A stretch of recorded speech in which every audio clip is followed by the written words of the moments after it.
ஓட்டு போடக்கூடிய தமிழக மக்களே, இந்திய மக்களே, மத்திய அரசும் சரி மாநில அரசும் சரி தனி நபர் வருமானம் உயரவில்லை. அதற்கு என்ன காரணம்? தனிநபர் வருமானம் உயர்ந்தால்தான் அந்த குடும்பத்தை வைத்து அவர் காப்பாற்றுவார்.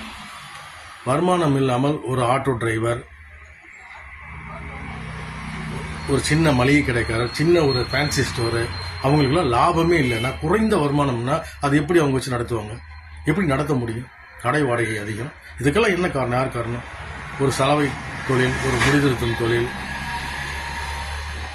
சின்ன சின்ன கடைகளாக இருக்கக்கூடிய அத்தனை நபர்களுக்கும் வருமானம் இல்லை, நல்ல வருமானம் இல்லை. இதற்கு யார் காரணம்? மாநில அரசா, மத்திய அரசா?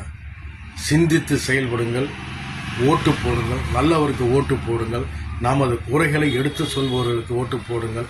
அந்தந்த தொகுதியின் பிரச்சனைகளை தீர்ப்பவராக இருக்க வேண்டும், மக்களோட மக்களாக வருபவராக இருக்க வேண்டும். அவருக்கு ஓட்டு போடுங்கள். ஏப்ரல் 19 காலையிலேயே அனைவரும் ஓட்டு போடுங்கள்.